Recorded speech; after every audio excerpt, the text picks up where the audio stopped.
Assalamualaikum warahmatullahi wabarakatuh. Baiklah, saya akan membahas tentang pembelahan sel. Pembelahan sel merupakan materi pelajaran kelas 12 IPA maupun IPS semester 1.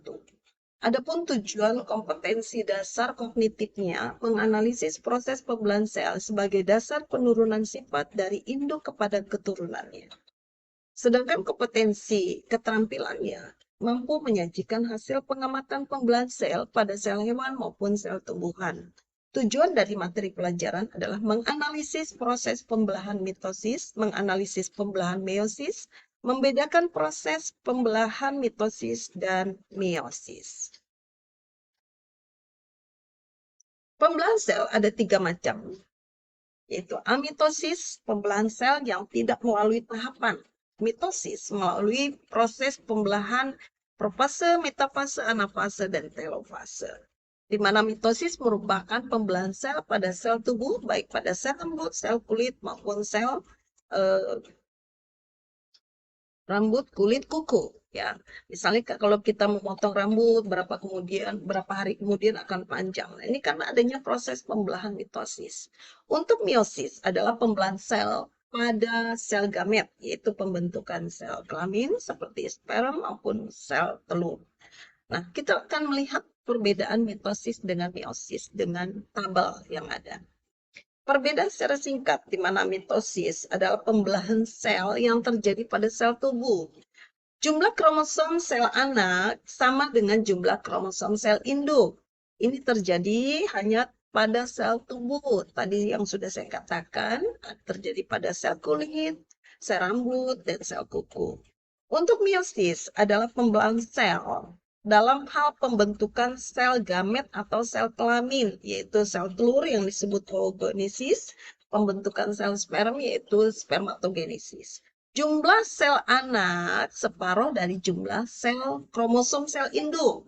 Jadi hanya satu N atau satu kromosom. Ya. Kalau wanita karena dia memiliki kromosom XX, maka sel telur yang dimiliki hanya satu jenis kromosom yang mengandung kromosom X. Karena pria jumlah kromosom autosomnya itu lambangnya XY. Jadi ada kromosom X, ada kromosom Y. Oleh karenanya yang menentukan jenis kelamin pria atau wanita pada si bayi itu sebenarnya dari kontribusi si ayah. Kalau kromosom X, sperma membuai kromosom X telur, maka anaknya akan lahir wanita. Itu sebaliknya. Nah, ini baru penilaian secara kognitif bisa melalui soal pilihan ganda dengan menggunakan Google Form, atau bisa suatu pertanyaan yang bisa dikirimkan lewat hasil karya siswa dengan penugasan. Jadi soal kognitif biasanya hanya memahami, menjelaskan, kemudian membedakan, itu masih dalam bentuk soal pengetahuan atau kognitifnya. Untuk keterampilan itu memiliki karakteristik. Satu, adanya input, adanya eh, hasil motorik siswa, hasil karya, hasil kerja. Kemudian ada prosesnya dan ada produknya. Itu sebenarnya yang perlu kita garis bawahi. Psikomotorik lebih mengarah kepada kreativitas dan inovasi dari siswa dalam mengerjakan pekerjaannya. Jadi misalnya siswa diberi tugas, kalau hanya sekedar mencatat, kemudian membuat gambar, itu masih dalam kategori kognitifnya, kemampuan dalam hal memahami, melihat, dan sebagainya.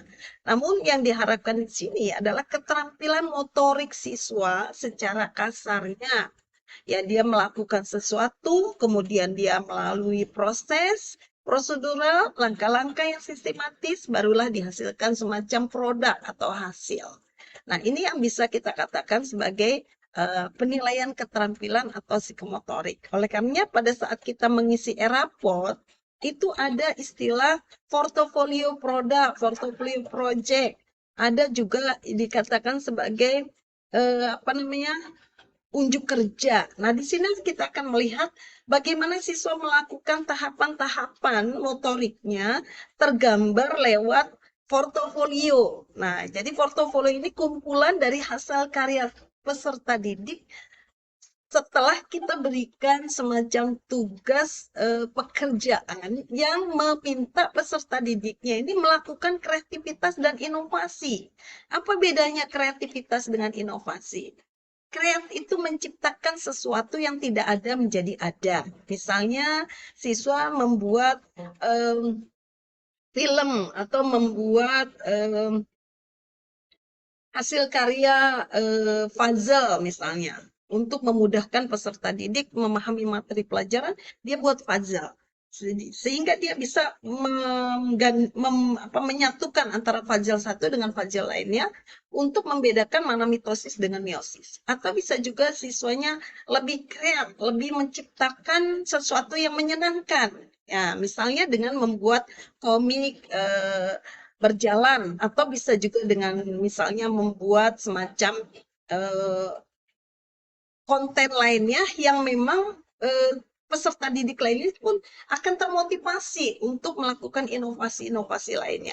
Nah, itu karakteristik dari penilaian keterampilan yang kita masukkan dalam portofolio. Jadi portofolio bukan sekedar tulisan saja, tetapi adanya masukan, input, kemudian ada juga proses motorik kasar siswa, gerakan, kemudian hasil karyanya, dan produk yang ditampilkan. Jadi selama ini keterampilan itu yang kita nilai dari tugas-tugas saja. Sebenarnya penilaian tugas itu lebih mengarah kepada kognitif, pengetahuan peserta didik, walaupun dia menggambar. Walaupun sekedar dia menulis, mencatat, itu memang ada penampilan motoriknya, namun belum melalui proses kreat, proses mencipta, melakukan sesuatu yang tidak ada menjadi ada. Kalau mencatat itu sama dengan meng-copy paste. Yang mencatat ulang, menggambar ulang, itu lebih banyak copy paste-nya. Kecuali ketika dia melakukan pengamatan di laboratorium, dia menggambar sel plasmolisis, di mana terjadinya eh, lepasnya sitoplasma dari dinding sel. Masing-masing siswa memiliki kreativitas yang berbeda dari hasil pengamatan. Itu portofolio eh, isi ya. Kemudian portofolio tampilan, beda lagi. Jadi gambar-gambar yang memang hasil karya siswa, kreativitas siswa dalam menginovasikan apa yang dilihat. Nah, portofolio produk, hasil yang diperoleh dari prosesnya. Nah, itu jadi ada bermacam-macam. Kemudian bagaimana menilai sikap? Sikap ini bisa dinilai secara online itu dengan melihat Google Form, hasil dari rekap Google Form itu melihat jam waktu dia masuk, jam berapa, sesuai nggak dengan jadwal pelajaran. Itu sikap disiplin. Tanggung jawab mengerjakan tugas dengan tuntas, dengan sesuai dengan yang diharapkan, sesuai dengan kompetisi dasar tadi yang diharapkan. Mandiri mengerjakan secara sendiri, tidak copy paste, tidak mengirim tugas siswa lain, tugas temannya, jujur apa adanya. Nah, ini adalah sikap-sikap yang perlu kita tumbuhkan dari proses pembelajaran. Jadi, penilaian itu mencakup secara keseluruhan, komprehensif. Ada kognitifnya, keterampilan, ada sikapnya. Jadi, sudah masuk secara otentik dari kognitifnya, ada keterampilannya, ada sikapnya. Baiklah, saya akan memberikan contoh bagaimana penilaian keterampilan atau psikomotorik. Ini bagian dari penilaian sikap, di mana peserta didik kalau mau Zoom kita perhatikan siapa yang datang lebih awal, siapa yang telat datangnya, bisa kita nilai dari sikapnya. Ya, kemudian kita melihat adanya penilaian keterampilan. Di sini portofolio. Jadi peserta didik diminta untuk membuat langkah-langkah sistematis dari apa yang dia lakukan, mulai dari pendahuluan, pelaksanaan percobaan, kemudian kajian teoritiknya, kenapa dia melakukan percobaan seperti itu, hasil percobaannya. Jadi step by step dia lakukan, dia buat, kirim ke link tugas atau Google Form-nya. Dan kehadiran ini bisa kita lihat timernya. Di belakang ini, sebelah kiri, ini bisa lihat sesuai nggak dengan jadwal pelajarannya hari ini. Ada yang misalnya buat absensi atau mengirim tugas tidak sesuai. Sudah hampir sebulan baru dia kerjakan. Atau juga dia masuk kelas tidak sesuai dengan jadwalnya. Ini juga bagian dari kedisiplinan. Ya, ini penilaiannya tergantung dari bagaimana dia membuat tugasnya dengan baik. Ada kriteria rubrik yang kita buat. Misalnya ketentuannya harusnya gambarnya itu dibuat sesuai dengan apa yang kita harapkan, bukan dari foto, bukan dari copy paste misalnya. Nah, itu ketentuannya ada di bawah sini tentang rubrik penilaian. Baik, eh, langkah-langkah membuat PowerPoint atau video tutorial dengan Canva, ya kita pakai aplikasi apapun bisa. Misalnya dengan PowerPoint Go atau bisa juga dengan canva.com. Ini bagian dari kita membuat PowerPoint agar tidak membosankan. Ya, pertama daftar login dengan menggunakan akun pribadi, pilih template yang kita inginkan. Biasanya untuk presentasi kita buat presentasi. Nah, ketik kompetisi dasar baik itu kognitif, keterampilannya, dan tujuan dari pembelajaran itu sendiri. Kemudian, isi konten materi yang padat, tapi memberikan makna tersendiri, memudahkan peserta didik untuk memahami materi pelajaran. Dan tekan present pada rekam save di kanvas pojok sebelah kanan. Tentunya dalam kita mengerjakan tugas sehari-hari perlu berkolaborasi. Biasanya peserta didik jauh lebih lihai atau mahir dalam hal mengoperasikan IT-nya. Ya, jadi berkolaborasi dengan teman, kolaborasi dengan siswa, ini akan membuat kita lebih mudah dalam mempelajari berbagai macam aplikasi digital.